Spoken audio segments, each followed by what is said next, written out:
in this coming week, the lights will finally go out at the Liddell coal-fired power plant after 50 years. And though its owner, AGL Energy, promises the site will in the future house a new energy hub, the truth is many locals are nervous about the closure of the electricity giants. Edward Boyd was there this week to find out. As the sun sets on the Liddell Power Station, Hunter Valley residents worry about their own electricity supply and the future of industry in the region. Some businesses worry about an immediate loss of income. Look, it's going to be tough. We're going to lose a lot of work with Liddell. Hopefully it doesn't get to a point where we have to lay off staff. It's going to be the last thing we want to do. However, with the potential for a large customer like that of ours, you know, there's always potential there for it. Harry Hobden is a sales manager at Muswellbrook Steel Supplies, a company founded by his parents, Phil and Fiona, 26 years ago. It employs about 22 people and sells steel to customers across the whole Hunter region, including coal mines, horse studs, farmers, home handymen and power stations. This is your quenched and tempered plate, so your hardened plate.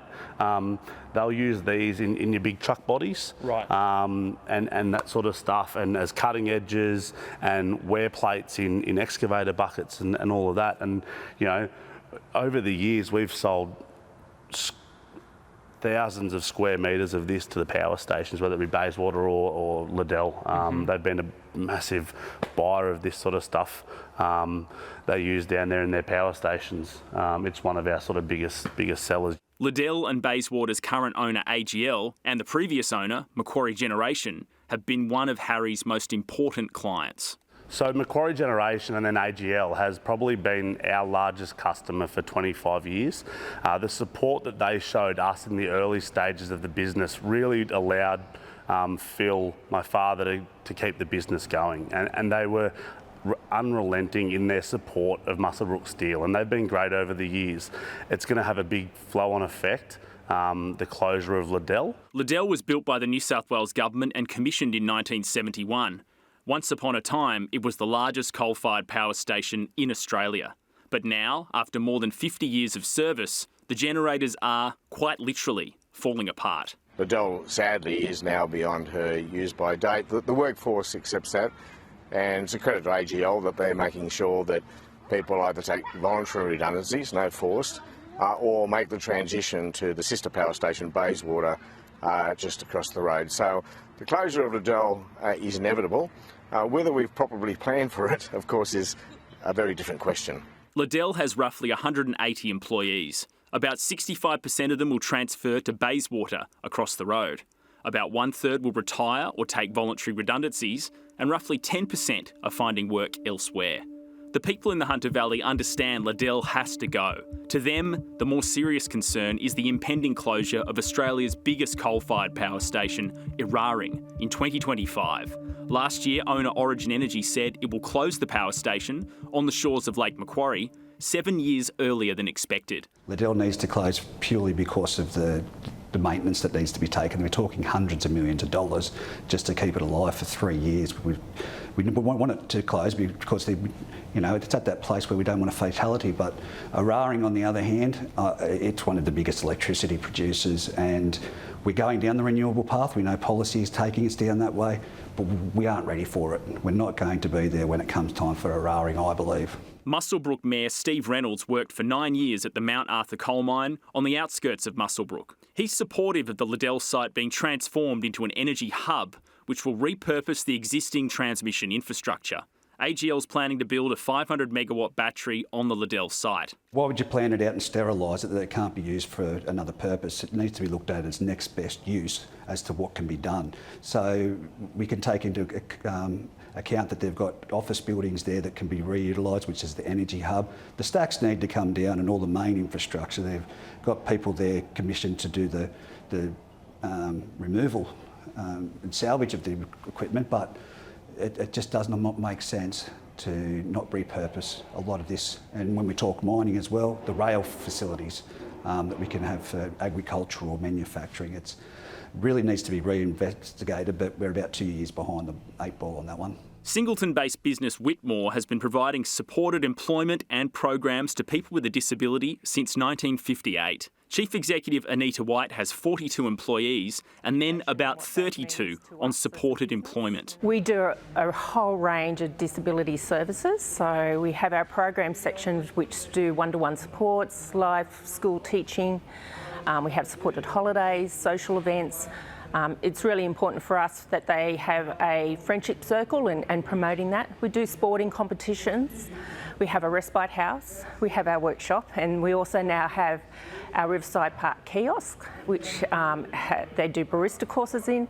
And we've just started our restaurant, the Bunker Restaurant at the Singleton Golf Club, to give people training in hospitality industry. Whitmore has a close relationship with the coal mining industry, supplying customers like Glencore, Yancoal and Bloomfield. So the mining sector, we supply pegs, road delineators, anything that they require and we can make, we will do. So predominantly the mining industry is about 90% of our customer base in our workshop area. Whitmore supplies about 10 to 15,000 pegs to the mining sector each month.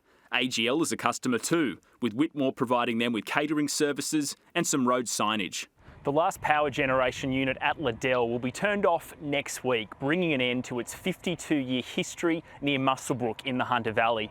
But locals are concerned about what the future of industry is looking like for this region. Is it still coal or is it something else? For Harry, the concern is around power supply and a lack of future investment in the Hunter coal sector. He says the biggest fear is electricity blackouts during peak times for the grid. Absolutely. We talk about it in the office daily. We're worried because we're the ones up here that want coal-fired power stations. We understand the need for it, yet the teal and the green seats in Sydney, they're the ones that doesn't affect because they're not here, but they're the ones that are going to cause these power outages. Because of their way of thinking, we are going to be affected heavily due to that. It's a disgrace. Joel Fitzgibbon was the federal MP for the Hunter from 1996 to 2022. He strongly believes the life of Eraring should be extended beyond 2025. After the closure of Liddell, you cannot take another 2,800 megawatts out of the system in just a few years' time. The system will collapse.